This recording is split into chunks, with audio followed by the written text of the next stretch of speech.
For many, it is paradise. We are talking about Thailand. With an incredible landscape, picturesque accommodation and restaurants, plenty of tourist opportunities and party life, but which has nevertheless retained its originality.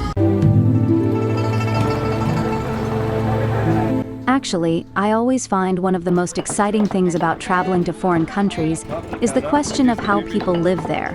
So we visited a small fishing village in Phuket, and a very special fishing village at that. The people who live there are not Thai but Seagipsys, sea peoples or Chao Leh. More precisely, they are the Urak Lawoi. A plaque at the entrance to the village informs you of this.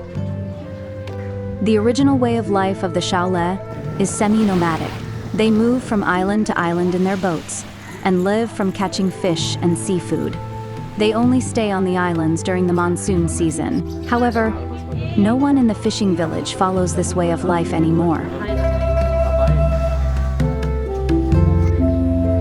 Fishing is done with traps and nets, no longer with barges. And many have also found another source of income, such as breeding songbirds. We also meet the Chao Leh on the dream island of Phiphi. Their village is a little off the beaten track and everything revolves around fishing. Characteristically, life takes place outside. It's too hot inside anyway. The nomadic fishermen cannot afford air conditioning on their meager income. But who wants to stare at the television when you can enjoy nature? And what happens in the neighborhood is more interesting than events somewhere far, far away.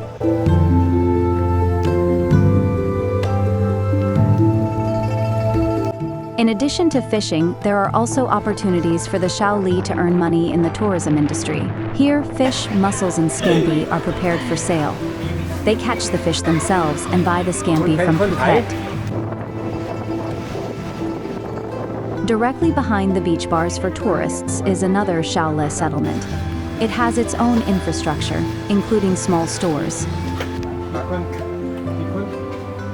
To put it mildly, it is no longer the most beautiful residential area. However, garbage lying around is not the only problem with the sea nomads. Other settlements away from the tourist flows are also not doing quite as well with waste disposal.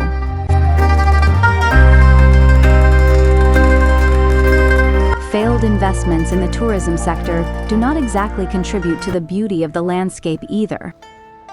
The neighboring luxury resort, on the other hand, has an exemplary waste separation system. At over $100 a night, you might expect that. However, our visit there is not related to the waste concept. Right next to the tourist area, there is a school including a kindergarten especially for the Chao Leh, and this is supported by the hotel. The children of the sea peoples should also have the same educational opportunities as everyone else. The price for this is, of course, sedentarization, and thus an abandonment of the traditional way of life. Das sind noch andere Minderheiten. Die zwei Jungs sind Chao Leh. A real dilemma. But perhaps one day, with the help of new modern digital technology, it will be possible to strike a balance between educational equality and a nomadic lifestyle. It would be so desirable. When the tsunami hit the island of Phiphi around 20 years ago, 800 people died there. There would have been even more had Chao Leh not raised the alarm. They knew about a wave that eats people and urged tourists and Thais to flee. People are still grateful to them today.